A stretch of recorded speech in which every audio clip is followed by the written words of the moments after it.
कहानी की शुरुआत ज़ॉम्बी एपोकैलिप्स के बीच शुरू होती है, जहां मॉली और निकलास वेगास से अपनी जान बचाकर भाग रहे थे। चारों तरफ तबाही फैली थी और शहर अब रहने लायक नहीं बचा था।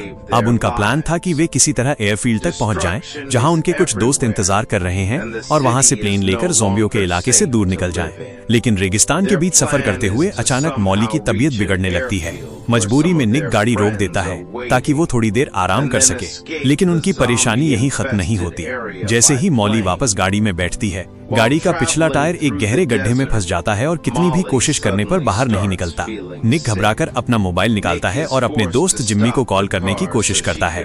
तभी मॉली की नजर दूर रेगिस्तान में एक परछाई पर पड़ती है। ध्यान से देखने पर दोनों समझ जाते हैं कि कोई उनकी तरफ बढ़ रहा है। वो कोई इंसान नहीं बल्कि सूट टाई पहने एक ज़ॉम्बी था, जो बेहद धीमी चाल से उनकी ओर आ रहा था। निक फौरन डैशबोर्ड से पिस्तौल निकालता है और ज़ॉम्बी की ओर फायर करता है, लेकिन उसका निशाना बहुत सटीक नहीं होता। कई गोलियां चलाने के बाद वह ज़ॉम्बी के सीने में गोली मारकर उसे गिराने में कामयाब हो जाता है।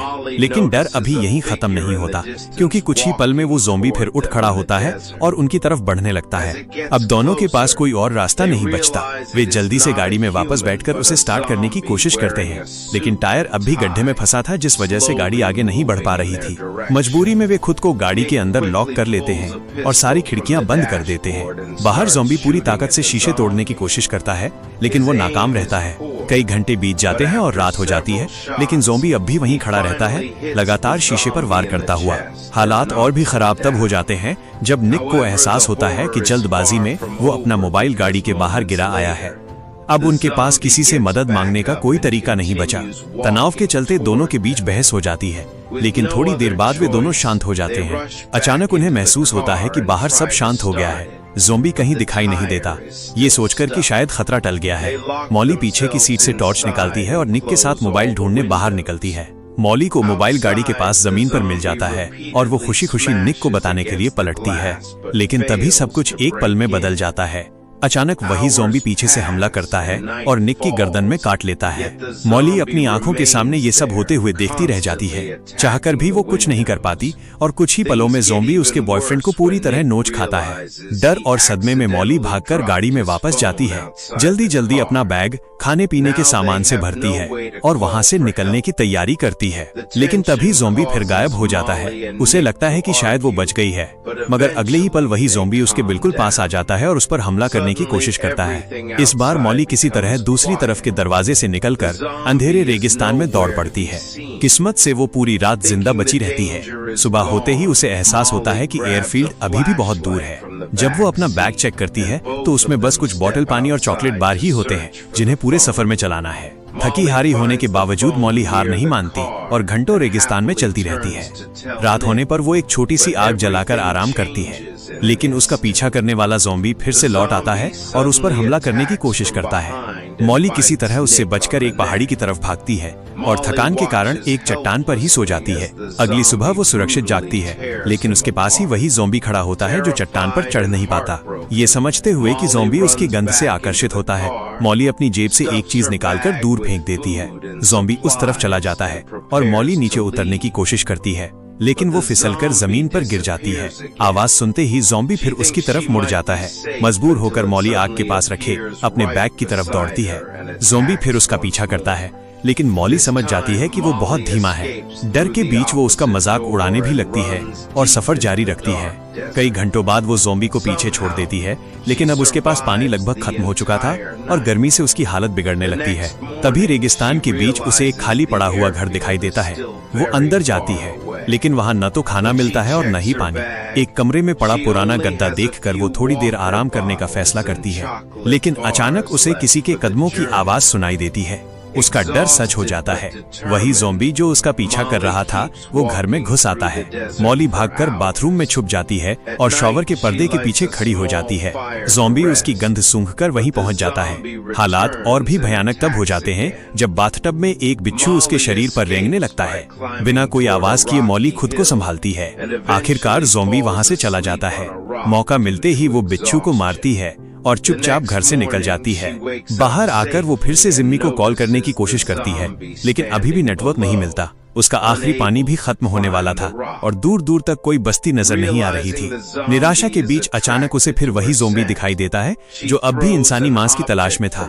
मॉली समझ जाती है कि इससे बचना आसान नहीं है। वो पत्थर उठाकर उस पर फेंकती है, लेकिन उससे कोई फर्क नहीं पड़ता।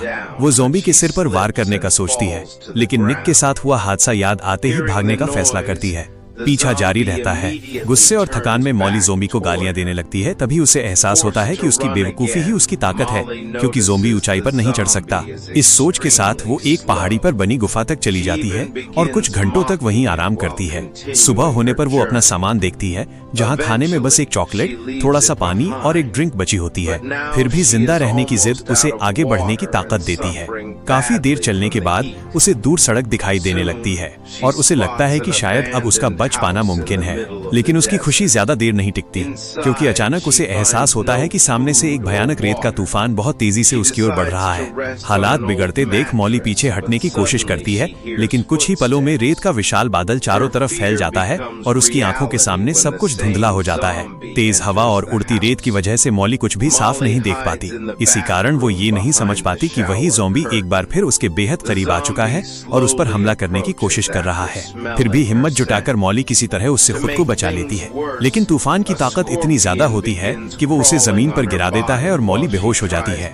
कई घंटों बाद जब रेत का वो विशाल बादल छंट जाता है, तब वहाँ सिर्फ मॉली ही बची होती है और वो भी जिंदा। वो धीरे धीरे होश में आती है, उठती है और तभी उसकी नजर सड़क पर से गुजर रहे एक ट्रक पर पड़ती है। वो पूरी ताकत से मदद के लिए चिल्लाती है। ट्रक रुकता है और उसमें से दो दोस्त टेड और जेसन नीचे उतरते हैं। वे तुरंत मॉली को पानी देते हैं और उसे गाड़ी तक ले जाते हैं। गाड़ी में बैठकर मॉली उन्हें बताती है कि वो एक एयरफील्ड की तरफ जा रही थी, लेकिन रेत के तूफान में उसका बैकपैक कहीं खो गया। ये जानकर दोनों दोस्त बैकपैक ढूंढने निकल जाते हैं और इस दौरान मॉली को पहली बार आराम से बैठने और सांस लेने का मौका मिलता है। वो भी तब से जब से उसका सामना ज़ॉम्बी से हुआ था। वो अपने मोबाइल फोन की बैटरी भी चार्ज कर लेती है, लेकिन जैसे ही वो गाड़ी के सनरूफ में लगे शीशे में देखती है, उसकी नजर एक तस्वीर पर पड़ती है, एक पिता और उसके बेटे की जो अब मर चुके हैं। ये देखकर मॉली के मन में शक पैदा होता है, क्योंकि तस्वीर में दिख रहा युवक वही कैप पहने हुए था जो उन दोनों में से एक ने पहन रखी थी। उसका शक गहराता है और तलाश करने पर मॉली को एक जैकेट के नीचे कैदी की वर्दी मिलती है। अब उसे यकीन हो जाता है कि ये दोनों भागे हुए अपराधी हैं। कुछ देर बाद टेड और जेसन बैकपैक लेकर लौट आते हैं और मॉली से एयरफील्ड का रास्ता पूछते हैं। मॉली जगह बताने से मना कर देती है, बस उनकी मदद के लिए धन्यवाद कहती है और कहती है कि अब वो अकेले ही आगे जाएगी। लेकिन तभी दोनों अपराधी अपनी असली शक्ल दिखा देते हैं। जेसन मॉली के चेहरे पर कपड़ा बांध देता है और टेड उसे जबरदस्ती गाड़ी से बाहर खींचकर एक चाकू दिखाता है। वो धमकी देता है कि अगर उसने एयरफील्ड की जगह नहीं बताई तो वो उसे भी उसी तरह मार देगा, जैसे उसने गाड़ी के मालिक और उसके बेटे को मारा था।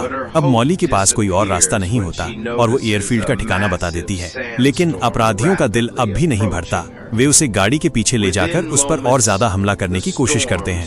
तभी इस बेबस और खौफनाक हालात में एक बिना उम्मीद के मदद सामने आती है। वही ज़ॉम्बी जो रेगिस्तान में लगातार मॉली का पीछा कर रहा था, रेत के नीचे से निकलकर गाड़ी की ओर बढ़ने लगता है। जेसन जो टेड को मॉली पर हमला करते हुए देख रहा था, वो ज़ॉम्बी को उसकी ओर आते देख लेता है, लेकिन उसे चेतावनी देने का वक्त नहीं मिलता। अगले ही पल ज़ॉम्बी टेड की गर्दन में दांत गड़ा देता है और उसे जमीन पर गिराकर बेरहमी से उसका चेहरा नोचने लगता है। पूरा मंजर देखकर मॉली सदमे में आ जाती है, लेकिन खुद को संभालते हुए किसी तरह उठ खड़ी होती है। इसी बीच जेसन गाड़ी में बैठकर वहां से भाग निकलता है। ये डरावना नजारा मॉली को उसके अतीत की याद दिला देता है। एक पल के लिए उसे खुद को एक छोटे लड़के के पास खड़ा महसूस होता है जो शायद उसका बेटा है, लेकिन वो जानती है कि रुकने का वक्त नहीं है, क्योंकि ज़ॉम्बी जल्द ही अपना शिकार खत्म करके फिर उसका पीछा करेगा। किस्मत से भागते समय अपराधी के शरीर से एक डिब्बा गिर जाता है, जिसमें कुछ और पानी की बोतलें और एक लाइफ राफ्ट होती है। मॉली जल्दी से राफ्ट में हवा भरती है, पानी की बोतलें उसमें रखती है और सड़क की ओर बढ़ने लगती है। ज्यादा देर नहीं लगती और ज़ॉम्बी फिर से उसके पीछे आ जाता है। रास्ते में मॉली को कई पुराने टायर दिखाई देते हैं और उसके दिमाग में एक तरकीब आती है। वो ज़ॉम्बी के गले में टायर बांधकर उसे राफ्ट से जोड़ देती है, ताकि वो चलते चलते उसका सामान भी खींचता रहे। ये योजना काम कर जाती है और दोनों रेगिस्तान के बीच आगे बढ़ते रहते हैं। इस सफर के दौरान मॉली अपने दिल की भड़ास निकालती है, जो कुछ उसके साथ हुआ और उसका अतीत भी। वो बताती है कि सालों पहले उसने एक बेटे को जन्म दिया था जिसका नाम चेज था, लेकिन अपनी आजाद जिंदगी की वजह से उसने उसे अपनी बड़ी बहन एली के पास छोड़ दिया, क्योंकि वो जानती थी कि वो एक अच्छी माँ नहीं बन पाएगी। बातों बातों में वे एक बड़ी चट्टान के पास पहुंचते हैं। मॉली ज़ॉम्बी को बांधने वाली रस्सी उस चट्टान से बांध देती है और उसे वहीं छोड़ने का फैसला करती है। लेकिन जैसे ही वो ऐसा करती है, ज़ॉम्बी पूरी ताकत से उसके पीछे आने की कोशिश करता है। यह देखकर मॉली के मन में अपराध बोध जाग उठता है। अपने ज़मीर से लड़ते हुए वो ज़ॉम्बी के सामने खड़ी होती है और उससे वादा करती है कि अगर वो ठीक से बर्ताव करना सीखे तो वो उसे आज़ाद कर देगी। मॉली टायर खोल देती है और ज़ॉम्बी को मुक्त कर देती है। ज़ॉम्बी तुरंत उसकी ओर बढ़ता है, लेकिन मॉली सख्ती से उसे रुकने का आदेश देती है। हैरानी की बात यह होती है कि ज़ॉम्बी उसकी बात मान लेता है। अब ज़ॉम्बी पूरी तरह उसके काबू में है। इसके बाद मॉली ऊंचाई पर एक और अलाव जलाती है। शाम ढलते ही वो अपने नए साथी को अपने अतीत के और भी किस्से बताती है। वो बताती है कि वो और उसका बेटा कभी डोरी से जुड़े 2 डिब्बों से चाइनीज विस्पर खेला करते थे। बेटे से अलग होने के बाद से मॉली चेज की आखिरी याद के तौर पर उन डिब्बों में से एक हमेशा अपने साथ रखती आई है। ये सब बताने के बाद मॉली रात भर आराम करती है। अगली सुबह वो और ज़ॉम्बी सड़क तक पहुंच जाते हैं। ठीक उसी समय कई सैन्य गाड़ियां वहां से गुजरती हैं। डर के मारे मॉली अपने दोस्त को सड़क की दूसरी ओर छिपा देती है ताकि सैनिक उसे मार न दे। लग रहा था कि किसी ने उन दोनों को नहीं देखा, लेकिन तभी एक सैन्य वाहन बीच सड़क में रुक जाता है और आसपास की जांच शुरू कर देता है। मॉली ज़ॉम्बी को चुप रहने का इशारा करती है और खुद सैनिकों से बात करने चली जाती है। वो कहती है कि वो एयरफील्ड पर अपने पति से मिलने जा रही है। ये बात सैनिकों को शक में डालती है, लेकिन फिर भी वे उसे आगे जाने देते हैं। तभी ज़ॉम्बी मॉली की बात नहीं मानता और सैनिकों के सामने आ जाता है। सैनिक तुरंत उसकी ओर बंदूकें तान लेते हैं। मॉली फौरन उसके सामने खड़ी हो जाती है और सैनिकों से विनती करती है कि वे गोली न चलाएं। ये अजीब सा नजारा देखकर सैनिकों को यकीन हो जाता है कि ज़ॉम्बी ही उसका पति है। फिर मॉली रास्ता साफ करने की बात करती है ताकि वे दोनों आगे बढ़ सकें, लेकिन तभी उनमें से एक ज़ॉम्बी के पैर में गोली मार देता है। ये देखकर मॉली को इस बेरहमी से घिन आती है। वो ज़ॉम्बी की मदद करने की कोशिश करती है, लेकिन गलती से वो ज़ॉम्बी उसकी उंगली काट लेता है। मॉली तुरंत समझ जाती है कि इसका क्या मतलब है। वो भी जल्द ही ज़ॉम्बी बन जाएगी। वो भागकर अपना बैग खोलती है और जख्म पर दवा डालकर उसे डिसइंफेक्ट करने की कोशिश करती है, मगर जल्द ही उसे एहसास होता है कि इन्फेक्शन उसकी उंगली में फैल रहा है और वो भी जल्द ही ज़ॉम्बी बन जाएगी। हताशा में मॉली अपना हाथ जमीन पर रखती है और पास पड़े एक पत्थर से संक्रमित उंगली पर जोर जोर से मारने लगती है, जब तक कि वो उंगली अलग नहीं हो जाती। दर्द और पीड़ा के बावजूद वो खुद को ज़ॉम्बी बनने से बचा लेती है। फिर वो अपने बैग से टेप निकालकर हाथ पर पट्टी बांध लेती है। इसके बाद वो वापस सड़क पर लौटती है। वो ज़ॉम्बी से नाराज भी थी जिसने उसे काटा, लेकिन फिर भी उसे जमीन पर घायल पड़ा देखकर उसे अफसोस होता है, क्योंकि गोली लगने के कारण वो चल भी नहीं सकता। अब मजबूरन मॉली उसे एक डिंगी पर लिटाकर सड़क पर घसीटते हुए आगे बढ़ती है। कुछ देर बाद उसे दूर एयरफील्ड दिखाई देता है, लेकिन तब तक उसका ज़ॉम्बी दोस्त आगे बढ़ने की ताकत खो चुका होता है। मॉली उसे उठने के लिए कहती है, लेकिन ज़ॉम्बी अपने सूट की जेब की ओर इशारा करता है। मॉली जेब चेक करती है और उसे एक वॉलेट मिलता है जिसमें उसकी पहचान होती है। ज़ॉम्बी का नाम डेरिल था जब वो इंसान था। उसे एक तस्वीर भी मिलती है जिसमें डेरिल एक युवा महिला के साथ था जो शायद उसकी पार्टनर थी। मॉली समझ जाती है कि डेरिल भी उसी की तरह हालात का शिकार था। वो अपने दोस्त को आखिरी दया देने का फैसला करती है। सड़क से एक बड़ा पत्थर उठाकर वो डेरिल के पास जाती है और रास्ते में उसकी मदद के लिए उसका धन्यवाद करती है। फिर वो पत्थर से वार करके अपने ज़ॉम्बी दोस्त के दर्द को हमेशा के लिए खत्म कर देती है। इसके बाद मॉली अकेले सड़क पर आगे बढ़ती है और आखिरकार एयरफील्ड पहुंचती है। वहां आसपास सभी जगह सुनसान लगती है, लेकिन उसे बीच में खड़ी एक लाल कैडिलैक दिखती है।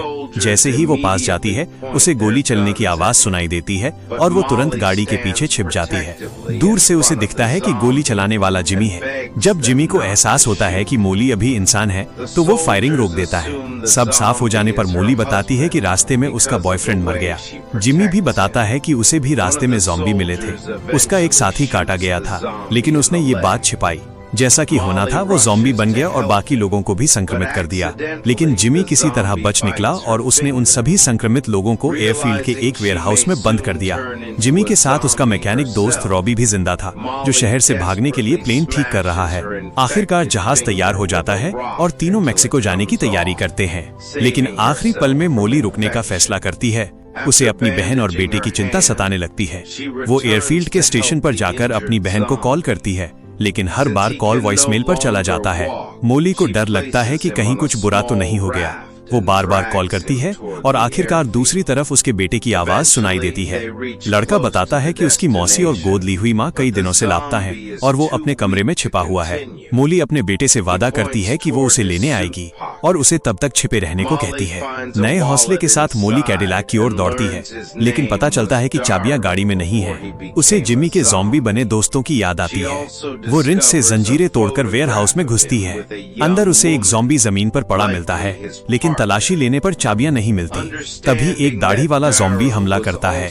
मोली रिंच से उसके सिर पर वार करती है और उसे मार गिराती है, लेकिन उसके पास भी चाबियां नहीं होती। खोज जारी रखते हुए वो बॉयलर रूम में जाती है, जहां एक ज़ॉम्बी पीठ के बल पड़ा होता है। जैसे ही वो मुड़ता है, मोली डर कर गिर जाती है और रिंच हाथ से छूट जाता है। ज़ॉम्बी उस पर झपटता है। तभी मोली को पास पड़ा एक ड्रिल दिखता है। वो किसी तरह ड्रिल पकड़ती है और ज़ॉम्बी के माथे में घुसाकर उसे खत्म कर देती है और बाल बाल बचती है। बाद में उसकी जेब में उसे आखिरकार कैडिलैक की चाबियां मिल जाती हैं। मोली तेजी से गाड़ी चलाकर अपने बेटे को बचाने निकल पड़ती है। रास्ते में उसे अपने ज़ॉम्बी दोस्त की याद आती है, जिसने अनजाने में इस भयानक सफर में उसकी मदद की थी। कई घंटों बाद वो लास वेगास पहुंचती है और उस मोहल्ले में जाती है जहां उसकी बहन एली रहती थी। घर खाली लगता है। वो फावड़ा उठाकर अंदर जाती है। किचन में उसे एली के पति की लाश मिलती है। फिर आगे बढ़ने पर उसे कांच के दरवाजे पर खून से लिखा संदेश दिखता है, जिसमें लिखा होता है कि एली को काट लिया गया था और उसने सब खत्म करने का फैसला किया। दूसरी तरफ एली का जला हुआ शरीर होता है ताकि वो ज़ॉम्बी न बने और चेज को नुकसान न पहुंचा सके। टूटे दिल के साथ मोली अपने बेटे को ढूंढती है, लेकिन कमरे में वो नहीं मिलता। वह रोने लगती है। तभी उसे चीनी विस्पर्स का कैन दिखता है, जिसे चेज बचपन से संभाल कर रखता था। अचानक उसे कदमों की आहट सुनाई देती है। फावड़ा पकड़े वो बाहर आती है, लेकिन सामने ज़ॉम्बी नहीं बल्कि चेज का खिलौना टेंट होता है, जिसके अंदर उसका बेटा छिपा होता है। मोली राहत की सांस लेती है, अपने बेटे को गले लगाती है और वादा करती है कि अब उसे कभी अकेला नहीं छोड़ेगी। दोनों शहर से भागने की तैयारी करते हैं, लेकिन सीढ़ियों से उतरते ही ज़ॉम्बियों का झुंड दरवाजा तोड़ने की कोशिश करता है। मोली अपने बेटे को पीछे रहने को कहती है और खुद आगे खड़ी हो जाती है। जैसे ही ज़ॉम्बी अंदर घुसते हैं, मोली फावड़े से हमला कर देती है। मोली और चेज ज़ॉम्बी एपोकैलिप्स से बच पाए या नहीं, ये एक रहस्य ही रह जाता है। और इसी के साथ ये कहानी यहीं खत्म हो जाती है। तो आपको ये फिल्म कैसी लगी, नीचे कमेंट में जरूर बताना।